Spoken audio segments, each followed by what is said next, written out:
ये कहानी है एल्मस की, जो मरने के बाद एक गेम वर्ल्ड में रिइंकार्नेट होता है। पर उसकी बदकिस्मती तो देखो, इस दुनिया में जिस क्लास को लोग सबसे ज्यादा वाहियात और कमजोर समझते हैं, वो हैवी नाइट की क्लास एल्मस को मिलती है। और यही दिन उसके पिता गुस्से में आकर उसे अपनी जायदाद से बेदखल कर देते हैं और लात मार के महल में से बाहर निकाल देते हैं। लेकिन कहानी में ट्विस्ट ये है कि सिर्फ एल्मस जानता है कि हैवी नाइट की क्लास अगर सही से अपग्रेड की जाए तो वो सबसे ज्यादा पावरफुल क्लास है, बिल्कुल एक ऐसे वेपन की तरह जो पूरी दुनिया को खत्म करने की ताकत रखती है। तो जिसे हर किसी ने बदकिस्मत और कमजोर समझा, आखिर वो कैसे अपनी दुनिया का दी स्ट्रॉन्गेस्ट बनता है। चलो जानते हैं। कहानी की शुरुआत में हम एक आलीशान से मैंशन को देखते हैं, जहां आज हमारे मेन कैरेक्टर एल्मस की क्लास अवेकनिंग सेरेमनी है। एल्मस के पिता कहते हैं, ज्यादा परेशान मत हो एल्मस, तुम मेरे बेटे हो। मैं जानता हूँ तुम्हें एक बहुत ही लाजवाब क्लास मिलेगी। जिसके बाद प्रीस्ट इस रिचुअल को शुरू करते हैं और यहाँ एल्मस हमें बताता है कि वो इस दुनिया में रीइंकार्नेट हुआ है। अपनी पिछली दुनिया में वो एक मैजिक वर्ल्ड नाम के वीआर गेम को पागलों की तरह सुबह से लेकर शाम तक हमेशा बस खेलता रहता था, और एक एक्सीडेंट में मरने के बाद वो उसी दुनिया में रीइंकार्नेट हो गया। जिसके बाद ये रिचुअल खत्म होता है और अब एल्मस अपनी स्टेटस विंडो में अपनी क्लास देखता है, जो होती है हैवी नाइट। वो बहुत ही ज्यादा खुश होकर इसके बारे में अपने पिता को बताता है, मैं एक हैवी नाइट हूँ। और ये सुनते ही उसके पिता गुस्से में कहते हैं, जरा सही से देखो, वो जरूर से मास्टर स्वॉर्ड्समैन होगा। ये सुन एल्मस को याद आता है कि इस दुनिया में हैवी नाइट क्लास को सबसे ज्यादा कमजोर समझा जाता है, क्योंकि कोई भी उसकी असली ताकत को नहीं जानता। जिसके बाद उसके पिता खुद एल्मस की क्लास देखते हैं और ये देख उन्हें बहुत गुस्सा आता है। मेरा बेटा एक मामूली सा हैवी नाइट, आखिर ये कैसे मुमकिन है? और यही कहकर वो एल्मस में मुक्का मारकर उसे पटक देते हैं। वहाँ मौजूद हर कोई ये देख दंग रह जाता है। पर अगले ही पल में किसी के कदमों की आहटों को सुनकर सभी का ध्यान दूसरी ओर मुड़ता है। हम यहाँ एक लड़की को आते देखते हैं। सभी लोग आपस में बात करते हैं कि ये लड़की कौन है, ये तो बहुत सुंदर है। दोस्तों, ये एडवॉन ब्रांच फैमिली की है, यानी कि जो मेन फैमिली है एडवॉन, उसकी कई सारी ब्रांचेस हैं। यानी कि तुम उसे एडवॉन का छोटा घराना समझ सकते हो, और ये उन्हीं छोटे घरानों में से एक की बेटी है और इसका नाम मेलिस है। बचपन में ये और एल्मस कई बार एक दूसरे से मिले हैं, पर जैसे जैसे ये बड़े हुए, इनके स्टेटस की वजह से इनका आपस में बातचीत करना लगभग बंद हो गया। अब आज मेलिस भी यहाँ पर अपनी अवेकनिंग सेरेमनी करवाने आई है, लेकिन आज अवेकनिंग सेरेमनी सिर्फ एल्मस की होने वाली थी, पर इसके बावजूद भी एल्मस के पिता सेरेमनी की इजाजत दे देते हैं। अब प्रीस्ट मेलिस की अवेकनिंग सेरेमनी करता है और इसके बाद हम देखते हैं कि मेलिस की क्लास मास्टर स्वॉर्ड्समैन की है। और इसके बाद मेलिस एल्मस को बहुत नीचा दिखाते हुए उससे कहती है, मास्टर स्वॉर्ड्समैन तुम तो नहीं बन पाए, पर देखो ये क्लास तो मुझे मिल गई। ये बात सुन एल्मस के पिता कहते हैं, वाह लाजवाब, सच में तुम हमारे एडवॉन घराने की ही एक बेटी हो। मेलिस, आज से तुम मेरी बेटी हो और मेरे घराने की वारिस भी। ये बात सुन एल्मस के होश उड़ जाते हैं और इसके बाद मेलिस कहती है, पिताजी मुझे ना शुरुआत से ही लगता था कि एल्मस आपका वारिस बनने के लायक नहीं है। उसके पिता कहते हैं, एल्मस मैं तुमसे बहुत निराश हुआ हूँ, आज से तुम मेरे बेटे नहीं हो। ये मेंशन छोड़कर अभी निकल जाओ। एल्मस देखता है कि अब वो यहाँ बिल्कुल अकेला पड़ चुका है। एल्मस अपने पिता को समझाने की कोशिश करता है कि हैवी नाइट एक बहुत ही स्ट्रॉन्ग क्लास है, पर उसके पिता उसकी एक नहीं सुनते और कहते हैं कि तुम हमारे एडवॉन खानदान पर एक कलंक हो, यहाँ से निकल जाओ, और खबरदार जो बाहर कहीं पर भी हमारे खानदान का नाम इस्तेमाल किया, मैं तुम्हारी जान ले लूंगा। और ये कहकर उसके पिता यहाँ से जाने लगते हैं। ये सब देख मेलिस बहुत खुश होती है। बेचारा एल्मस, अब उसके साथ कोई भी नहीं है। जिसके बाद तूफानी रात में हम एल्मस को भीगता हुआ देखते हैं। एल्मस का बटलर उसे कुछ सिक्के दे देता है, जिससे कुछ वक्त के लिए एल्मस का गुजारा चल जाएगा। जिसके बाद एल्मस यहाँ से चला जाता है और उसे जाते हुए देख मेलिस बहुत खुश हो रही थी। जिसके बाद हमें एक टाउन दिखाया जाता है और ये टाउन हमें बहुत अच्छे से दिखाया जाता है, और इस टाउन में हमें बहुत सारे लोग देखने को मिलते हैं और कुछ लोगों को बहुत अच्छे से भी दिखाया जाता है, जैसे ये पीले बालों वाला लड़का और ये नीले बाल वाली लड़की। जिसके बाद हम एल्मस को देखते हैं, जो एक घोड़ा गाड़ी से इसी टाउन में आ चुका है। अब यहाँ आकर वो एक होटल में एक कमरा लेता है। एक ही दिन में मुझसे मेरा सब कुछ छीन लिया गया, पर अभी भी मेरे पास मेरी क्लास है, the strongest heavy knight class. पर अगर मैं इस दुनिया को देखूं तो ये दुनिया गेम की दुनिया से बहुत अलग है। जिसके बाद वो अपना स्टेटस देखता है, उसे इस बात का डर होता है कि कहीं ऐसा तो नहीं है कि इस दुनिया में वाकई हैवी नाइट एक कमजोर क्लास हो। पर अपनी क्लास की सारी स्किल्स देखने के बाद वो चैन की सांस लेता है। वैसे अभी एल्मस के पास 5 स्किल पॉइंट्स हैं और ये इनिशियल बोनस पॉइंट्स होते हैं जो क्लास अवेकनिंग के टाइम पर मिलते हैं। और इसके बाद जैसे जैसे आपका लेवल अप होगा आपके स्किल पॉइंट्स भी इंक्रीज होते जाएंगे। और सही से देखा जाए तो इस दुनिया में स्किल पॉइंट्स ही तुम्हारी किस्मत को तय करते हैं, क्योंकि क्लास और स्किल पॉइंट्स ही ये डिटरमाइन करते हैं कि तुम इस दुनिया में कितने ताकतवर रहोगे। वैसे एल्मस की बहुत सारी स्किल्स में से एक स्किल है हैवी आर्मर की। वैसे इसी स्किल को इस दुनिया में हैवी नाइट में सबसे ज्यादा कमजोर माना जाता है, लेकिन असल बात तो ये है कि इस दुनिया में लोगों को इसका सही इस्तेमाल करना नहीं आता। और इसके बाद हैवी नाइट की एक और एबिलिटी है डिफेंस बूस्टर। ये आपके डिफेंस को इंक्रीज कर देता है। और इसके बाद जो एबिलिटी आती है वो है बिगिनर स्वॉर्ड्समैन। ये भी काफी अच्छी स्किल है, क्योंकि इसमें लेवल अप करके आप एक एडवांस स्वॉर्ड्समैन बन सकते हैं। लेकिन यहाँ एल्मस अपने स्किल पॉइंट से अपनी हैवी आर्मर की स्किल को इंक्रीज करता है, जिससे यहाँ हैवी आर्मर की एक एबिलिटी अनलॉक हो जाती है, रैम्पार्ट रिफ्लेक्शन। अब अगले सीन में हम देखते हैं कि एल्मस एक बहुत ही धांसू आर्मर पहनकर जंगल में जाता है। अब जंगल में थोड़ा आगे बढ़ते ही उसे एक बहुत ही खूबसूरत नजारा दिखता है, जिसका थोड़ा लुत्फ उठाकर वो आगे बढ़ जाता है। लेकिन थोड़ा आगे बढ़ते ही उसे कुछ आवाज सुनाई देती है और अगले ही पल में उसके सामने एक फ्रॉग मॉन्स्टर आ जाता है। दोस्तों, ये है लेवल 2 का मॉन्स्टर राना, और ये एल्मस पर हमला कर देता है। और यहाँ एल्मस अपनी रैम्पार्ट रिफ्लेक्शन स्किल का यूज करके बहुत ही आसानी से इस मॉन्स्टर को खत्म कर देता है, जिससे एल्मस का लेवल अप हो जाता है और वो लेवल 2 पर आ जाता है। जिसके बाद एल्मस उस मॉन्स्टर का मैजिक स्टोन उठा लेता है, जिसे वो गिल्ड में बेच सकता है। पर तभी एल्मस को किसी की आवाज सुनाई देती है, कोई मदद के लिए चिल्ला रहा था। जिसके बाद हम एक बंदे को पागलों की तरह भागते देखते हैं। तभी एल्मस उसकी मदद के लिए उसके पास पहुंच जाता है। जिसके बाद हम देखते हैं कि यहाँ पर होते हैं बहुत ही सारे फ्रॉग मॉन्स्टर्स। एल्मस कहता है, मैं इन्हें संभालता हूँ, तुम पीछे रहना। ये सुन वो बंदा कहता है, क्या तुम कोई बहुत ही ताकतवर एडवेंचरर हो? एल्मस कहता है, ना, मैं 2 मिनट पहले लेवल 2 पर आया हूँ। ये सुन वो बंदा कहता है, अब तो मेरा खेल खत्म। अब मैं अपनी गर्लफ्रेंड को कैसे बताऊं कि मैं उससे शादी नहीं कर पाऊंगा, क्योंकि मुझ पर फैमिली प्रेशर है। मेरी एक सुंदर बीवी और 2 प्यारे बच्चे मुझे उससे शादी नहीं करने देंगे। एल्मस भी यहाँ एक पल के लिए सोच में पड़ जाता है कि वो इतने सारे मॉन्स्टर्स को कैसे हराएगा। पर जैसे ही ये सभी मॉन्स्टर्स उस पर हमला करते हैं, एल्मस अपनी पूरी पावर से रैम्पार्ट रिफ्लेक्शन स्किल का यूज करता है, जिससे सभी मॉन्स्टर्स घायल होकर पीछे फेंकने लगते हैं। वो बंदा ये देख हैरान हो जाता है कि इसने कितनी आसानी से उन सभी मॉन्स्टर्स को हरा दिया। आखिर तुम हो कौन? ये सुन एल्मस याद करता है कि किस तरह उसके पिता ने उसे अपनी पूरी जायदाद, यहाँ तक कि उसके फैमिली नेम से भी बेदखल कर दिया है।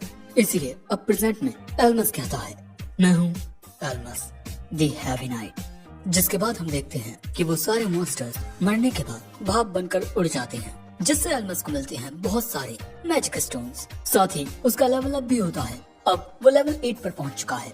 अब इसके बाद ये बंदा कहता है, वैसे मेरा नाम आरस है और मैं लेवल 3 पर हूँ, और आज तुमने मेरी जान बचाई है, इसके लिए तुम्हारा बहुत बहुत शुक्रिया। वैसे एल्मस, अगर तुम चाहो तो हम एक साथ मिलकर अपनी पार्टी बना सकते हैं। तुमने भी अभी एडवेंचरिंग शुरू ही की है, तो तुम्हारे लिए भी ये काफी अच्छा रहेगा, एक पार्टी में शामिल होना, क्योंकि तुम्हारी हैवी नाइट की एक डिफेक्टिव क्लास है। मे बी अगर हम साथ मिल जाएं तो हम बहुत ग्रोथ कर सकते हैं। पर ये सुन एल्मस को याद आता है कि किस तरह उसके पिता ने उसकी डिफेक्टिव क्लास की वजह से उसे लात मार के घर से निकाल दिया था। इसीलिए अब प्रेजेंट में एल्मस कहता है, ना, मुझे अकेले काम करना ज्यादा पसंद है। आरस एल्मस को समझाने की कोशिश करता है कि अगर ये दोनों एक साथ मिलकर ऐसे मिशंस करेंगे तो ये दोनों ही बहुत तेजी से लेवल अप कर सकते हैं। अब दोस्तों, यहाँ आरस का कहना बिल्कुल सही है, क्योंकि एल्मस की जो हैवी नाइट की क्लास है वो दुश्मनों का ध्यान अपनी ओर खींचकर अपने पार्टी मेंबर्स की हेल्प करने में बहुत इफेक्टिव होती है। पर इसमें एक प्रॉब्लम है कि आपके जितने ज्यादा पार्टी मेंबर्स होंगे, आपको अपनी एक्सपी उतनी ही ज्यादा शेयर करनी पड़ेगी, जिससे लेवल अप करना मुश्किल हो जाएगा। इसके अलावा एक हैवी नाइट होने की वजह से दूसरे भी उसकी बातों को ज्यादा सीरियस नहीं लेंगे। और सबसे ज्यादा इम्पोर्टेंट, वो अपने टाइम को वेस्ट नहीं करना चाहता। वो अपनी हैवी नाइट की क्लास को जल्द से जल्द स्ट्रॉन्ग बनाना चाहता है। अब इसके बाद जब ये लोग यहाँ से जा रहे थे, रास्ते में भी आरस एल्मस को समझाता रहता है कि ये उन दोनों के ही लिए काफी फायदेमंद हो सकता है। पर अगले ही पल में चलते हुए एल्मस रुक जाता है क्योंकि उसे कुछ सेंस होता है। अचानक से जंगल में माहौल काफी बदलने लगता है और अगले ही पल में जंगल के शांत सन्नाटे में से कोई चीज बहुत तेजी से बाहर निकलती है, जिसके बाद हम देखते हैं कि ये होता है एक जायंट स्पाइडर मॉन्स्टर जो सीधा इन दोनों के सामने आकर खड़ा हो जाता है। औरत तो उसे देख इतना घबरा जाता है कि वो वहीं गिर पड़ता है, जिसके बाद हम देखते हैं कि ये है लेवल 16 का एरियन टाइप और इस मॉन्स्टर के पास दो खतरनाक एबिलिटी हैं। ये आग का भी इस्तेमाल कर सकता है और जहर का भी, और इसके खिलाफ एल्मस की रैम्पार्ट रिफ्लेक्शन स्किल बिल्कुल बेकार है। अब आरस यहाँ कहने लगता है कि मेरे ही चिल्लाने की वजह से इस मॉन्स्टर ने हमें देख लिया और ये हम तक आ गया, ये सब मेरी गलती है। लेकिन इसके बाद आरस कांपते हुए एल्मस के सामने खड़ा होकर कहता है, मैं इसे रोकने की कोशिश करता हूँ, तुम भाग जाओ। पर कांपते हुए आरस को पीछे करते हुए एल्मस कहता है, तुम पीछे हटो, मैं इसे संभालता हूँ। आरस कहता है, तुम जैसा एक नौसिखिया इसका सामना नहीं कर पाएगा, तुम्हारा इसे हरा पाना नामुमकिन है। पर हम देखते हैं कि एल्मस अपने 7 स्किल पॉइंट्स को अपने हैवी आर्मर की एबिलिटी में इन्वेस्ट कर देता है। वैसे ये स्किल पॉइंट्स इतना ज्यादा लेवल अप करने की वजह से एल्मस को मिले हैं। अब एल्मस के ऐसा करने से उसे एक और स्किल मिलती है, डिसआर्म, और ये स्किल एल्मस के दुश्मन के अटैक की पावर को कम कर देगी, बस कुछ वक्त के लिए। और इसके बाद एल्मस इस स्पाइडर मॉन्स्टर से लड़ने के लिए तैयार हो जाता है। अगले ही पल में वो मॉन्स्टर तेजी से एल्मस की ओर बढ़ता है। एल्मस उसके हमले से काफी पीछे खिसक जाता है, जिसके बाद वो स्पाइडर फिर से उछलते हुए एल्मस की ओर जाता है और फिर इन दोनों के बीच लड़ाई शुरू होती है। ये दोनों एक दूसरे पर हमले करते हैं, लेकिन इसके बाद वो स्पाइडर अपनी एक पावर का यूज करता है। वो सीधा एल्मस के ऊपर पॉइजन बीम से अटैक करता है। एल्मस जानबूझकर इस हमले को अपने ऊपर ले लेता है, पर अगले ही पल में वो उस मॉन्स्टर के ऊपर अपनी डिसआर्म स्किल का यूज करता है, उस पर एक हमला करके। अब वो मॉन्स्टर गुस्से में आकर एल्मस के ऊपर फ्लेमिंग क्लॉ स्किल का यूज करता है। यह हमला बहुत ही ज्यादा खतरनाक होता है और यहाँ एक बड़ा धमाका होता है, पर धमाके के बीच से एल्मस बिल्कुल सही सलामत बाहर निकलता है। उसको एक खरोच तक नहीं आई, लेकिन अब इस मॉन्स्टर की पावर बहुत कम बची है, जिसके बाद एल्मस इस मॉन्स्टर के ऊपर अपनी तलवार से सीधा वार करता है। एल्मस ने फिर से डिसआर्म स्किल का यूज किया है, जिससे अब इस मॉन्स्टर की अटैक पावर और भी कम हो जाएगी। और इसके बाद एल्मस उस मॉन्स्टर के हमलों से बचता है धांसू अंदाज में। और इसके बाद जब वो एल्मस के ऊपर एक और हमला करने आता है, तो अब एल्मस यूज करता है रैम्पार्ट रिफ्लेक्शन। और क्योंकि इस मॉन्स्टर की पावर अब बहुत कम बची थी, इसीलिए ये मॉन्स्टर यहाँ हार जाता है। और फिर आखिर में एल्मस अपनी तलवार को इस मॉन्स्टर के अंदर घुसा देता है, जिससे ये मॉन्स्टर मारा जाता है। और एल्मस का यहाँ फिर से लेवल अप हो जाता है। अब उसका लेवल हो चुका है 12 और यहाँ उसे 4 स्किल पॉइंट्स भी मिले हैं।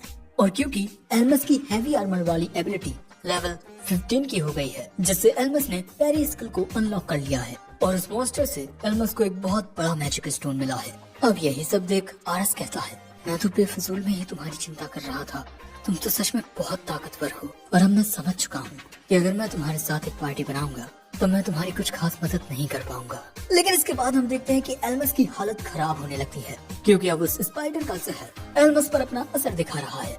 जिसके बाद आरस एल्मस को टाउन तक लेकर जाता है।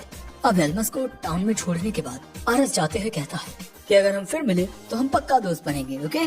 जिसके बाद हम एल्मस को उसके कमरे में देखते हैं और जहर की वजह से उसे बहुत ज्यादा दर्द हो रहा था। साथ ही उसे वो सारी बुरी यादें भी याद आ रही थी कि किस तरह किसी ने उसका सब कुछ छीन लिया। अब अगले दिन हम देखते हैं कि एल्मस इस शहर के एडवेंचरर्स गिल्ड में आता है एज एन एडवेंचरर रजिस्टर करने के लिए। हम देखते हैं गिल्ड में बहुत सारे एडवेंचरर्स होते हैं और जैसे ही इन लोगों को पता चलता है कि एल्मस एक हैवी नाइट है, ये सब उसका मजाक उड़ाने लगते हैं कि अरे ये तो एक मामूली और टच्चा सा हैवी नाइट है। जिसके बाद एल्मस का यहाँ रजिस्ट्रेशन हो जाता है और अब एल्मस बन चुका है एक F रैंक एडवेंचरर। दोस्तों एल्मस इस वक्त रैंक F पर है और सबसे स्ट्रॉन्ग रैंक है S रैंक। और ये रैंक पर आने के बाद ही एल्मस डंजन में जा पाएगा और अब इसीलिए उसे जल्द से जल्द E रैंक तक पहुँचना होगा। लेकिन यहाँ पर सभी लोग ना एल्मस का मजाक उड़ा रहे थे कि अरे देखो तो एक हैवी नाइट अपने लिए पार्टी ढूंढ रहा है। लेकिन इसके बाद एल्मस उन सभी मैजिक स्टोन्स को निकालता है जो उसने एक्वायर किए हैं, और इन मैजिक स्टोन्स को देखकर गिल्ड में मौजूद हर कोई हैरान रह जाता है। लेकिन इसके बाद ये लोग कहने लगते हैं कि जरूर से उसने चीटिंग की होगी, वरना एक हैवी नाइट अकेले इतने सारे मैजिक स्टोन्स को इकट्ठा कभी भी नहीं कर सकता। पर दोस्तों एल्मस का ध्यान होता है अब सिर्फ अपना लेवल अप करने पर, जिसके बाद वो पूछता है कि क्या कोई रैंक प्रमोशन क्वेस्ट 10 के पास। फिर अगले सीन में हमें रात का वक्त दिखाया जाता है। हमें दिखाया जाता है एक सुनसान कब्रिस्तान, काफी सारे घबराए हुए नौसिखिए एडवेंचरर्स, और इसके बाद एक बहुत ही लंबा चौड़ा बंदा। मैंने सुना है कि आज के इस मिशन पर एक डिफेक्टिव क्लास का हैवी नाइट आया है। क्या वो तुम हो एल्मस? इस मिशन को जरा भी अंडर एस्टिमेट करने की कोशिश मत करना, क्योंकि ये बहुत ही ज्यादा खतरनाक होने वाला है। यहाँ तुम्हारी जान भी जा सकती है। वेल, तुम देख सकते हो कि ये बंदा ये महाशय एल्मस से कितने ज्यादा लंबे हैं, और शायद बहुत ज्यादा ताकतवर भी। और लगता है कि अपने पहले ही मिशन पर एल्मस की हालत खराब होने वाली है। अब ताऊ की ये बातें सुन एल्मस भी थोड़ा परेशान हो जाता है। पर दोस्तों ये एक रेड क्वेस्ट होता है, और ऐसे क्वेस्ट आपकी रैंक प्रमोशन में बहुत ज्यादा मददगार साबित होते हैं। इसीलिए एल्मस अब इन महाशय से कहता है, मैं उम्मीद करता हूँ कि मैं आज आपसे कुछ सीख पाऊंगा सर। वैसे इन महाशय का नाम मिस्टर गोतैन है, और दोस्तों ये पीले बालों वाला लड़का टील है। और इसके बाद टील अपनी सर्च स्किल का यूज करता है। जैसा कि नाम कहता है, ये स्किल आसपास के एरिया में मौजूद क्रिएचर्स को डिटेक्ट कर सकती है, और लो लेवल्स में ये काफी रेयर स्किल होती है। टील बताता है कि इनके आसपास 30 मॉन्स्टर्स का एक झुंड है।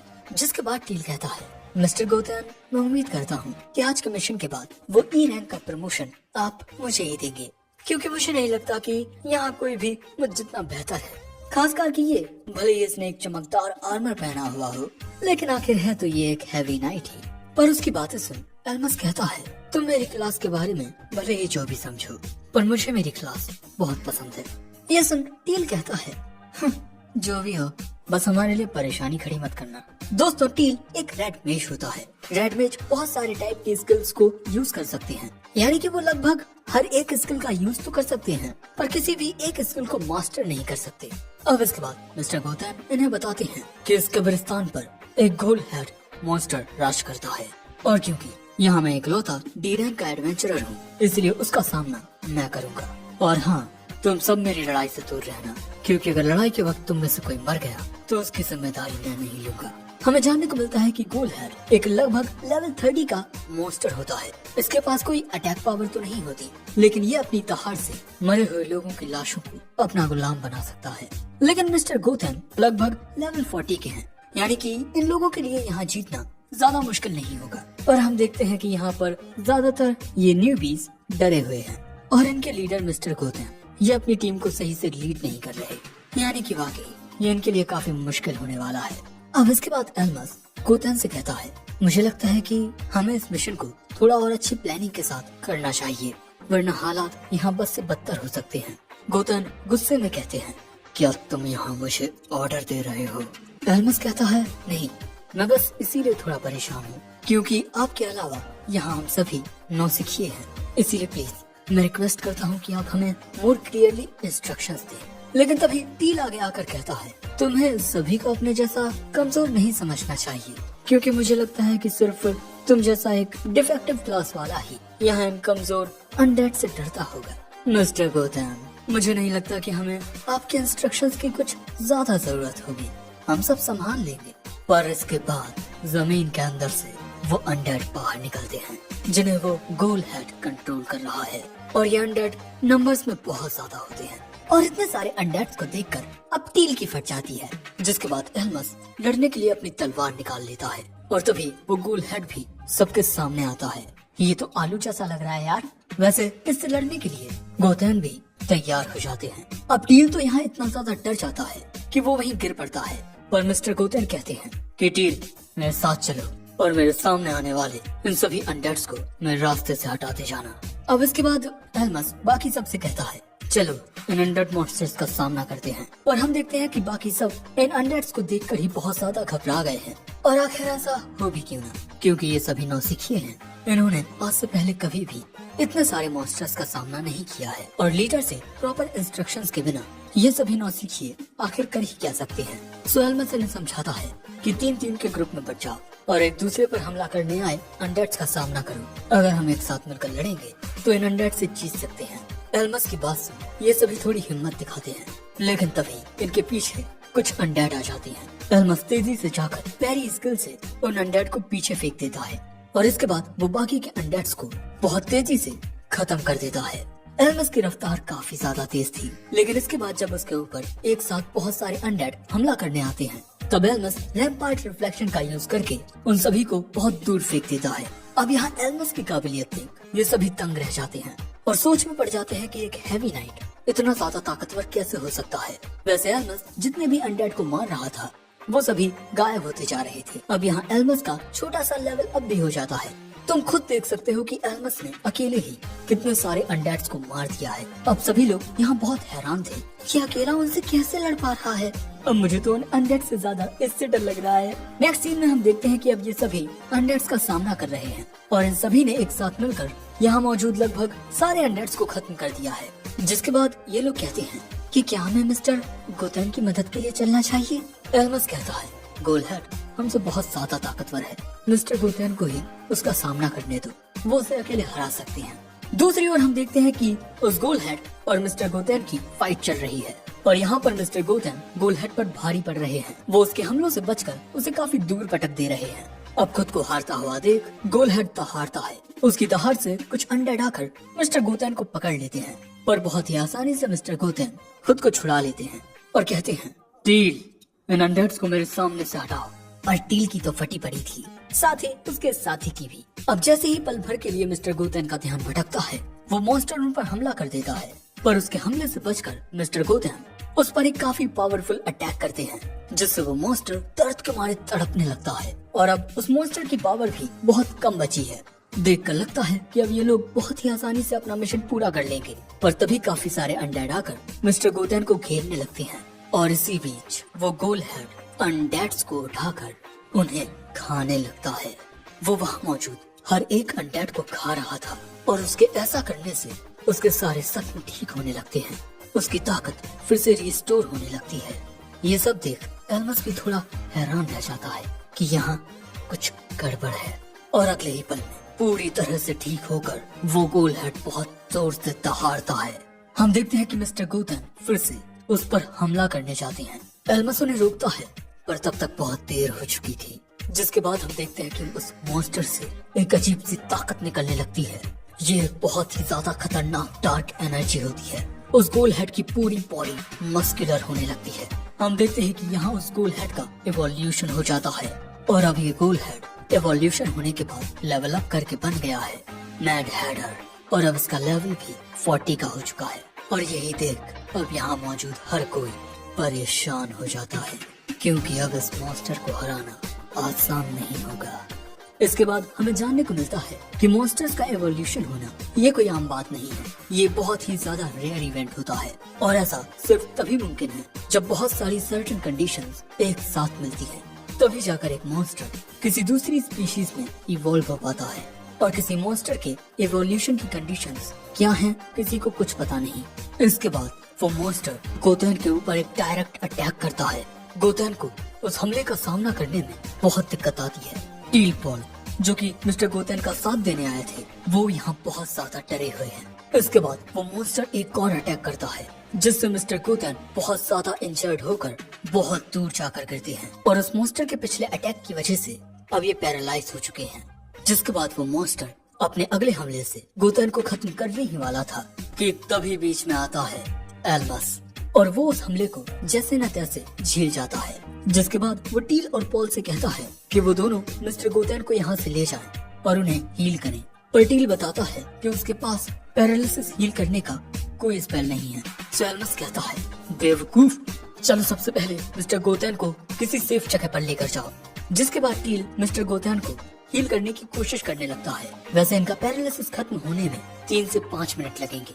तब तक एल्मस को अकेले ही उस मॉन्स्टर का सामना करना होगा।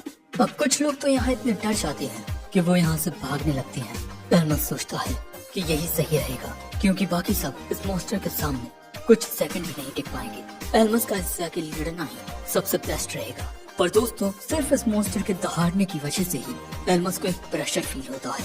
आखिर वो खुद लेवल 16 का होकर एक लेवल 40 के मॉन्स्टर का सामना कैसे कर पाएगा। एक छोटी सी गलती और उसकी मौत पक्की है। लेकिन अगले ही पल में वो मॉन्स्टर एक बहुत खतरनाक पंच मारता है जिससे जमीन भी टूट जाती है। पर उस हमले से बचकर एल्मस भागने लगता है। वो मॉन्स्टर उसके पीछे आता है पर उसे अब एल्मस कहीं दिखाई नहीं देता। दोस्तों एल्मस यहाँ अपनी स्पीड का फायदा उठा रहा था। वो उस मॉन्स्टर का ध्यान भटकाकर वक्त निकाल रहा था और अगले ही पल में वो मॉन्स्टर उसके पीछे आ जाता है और अब उस मॉन्स्टर के हमले से एल्मस बहुत ज्यादा दूर जाकर गिरता है। हम देखते हैं कि अब एल्मस यहाँ जख्मी हो गया है। मैं जानता हूँ इस मॉन्स्टर को हराना मेरे लिए नामुमकिन है, पर मैं डरकर भागूंगा नहीं, क्योंकि अगर मैं इन हालातों से डरकर भाग गया तो फिर मैं किस बात का मर्द रहा। जिसके बाद एल्मस सीधा उस मॉन्स्टर की ओर दौड़ता है। वो उस मॉन्स्टर का सामना करता है, उसके हमलों से बचता है, पर उस मॉन्स्टर के लगातार हमलों से बचने की वजह से वो खुद उस पर हमला नहीं कर पा रहा था। इसीलिए अब एल्मस अपनी बिगिनर स्वॉर्ड्समैनशिप स्किल के लेवल को थोड़ा बढ़ा लेता है। वो स्किल लेवल 5 की हो जाती है और इसके बाद जब वो मॉन्स्टर उस पर हमला करता है एल्मस उसके इस डायरेक्ट हिट को झेल जाता है और इसके बाद वो तेजी से उसके पीछे आकर उसकी पीठ पर वार करता है।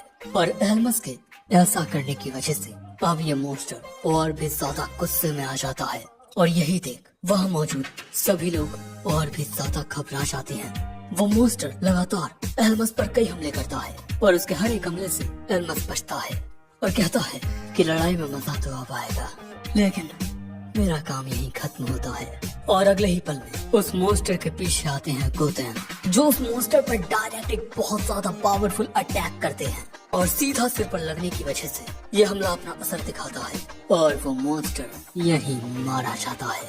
ये देख सभी लोग बहुत खुश होते हैं और इतने ज्यादा ताकतवर दुश्मन का सामना करने की वजह से एल्मस का भी काफी अच्छा लेवल अप होता है। अब वो लेवल 23 पर आ चुका है। एल्मस को देख मिस्टर गोतेन सोचते हैं एक मामूली से एफ रैंक एडवेंचरर ने इस मॉन्स्टर का वो हमला झेल लिया जिस हमले ने मुझे बिल्कुल मार ही दिया था। और इसके बाद मिस्टर गोतेन कहते हैं मुझे माफ कर दो एल्मस, मैं मानता हूँ कि मेरा तुम लोगों को ऑर्डर्स देने का तरीका सही नहीं था। मुझे तुम सभी को और अच्छे से गाइड करना चाहिए था और इस गलती के पछतावे के तौर पर मैं चाहूंगा कि इस मॉन्स्टर का मैजिक स्टोन तुम्हारा हो।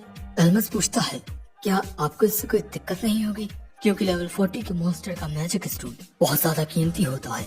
वैसे मैजिक स्टोन के अलावा इस मॉन्स्टर से एक आइटम भी मिला है। मिस्टर गोतेन कहते हैं तुम्हारे बिना मैं इस मॉन्स्टर को नहीं हरा पाता और तुम्हारी वजह से ही मेरी जान भी बची है, इसीलिए इस मॉन्स्टर को मारने का पूरा क्रेडिट तुम्हें जाता है।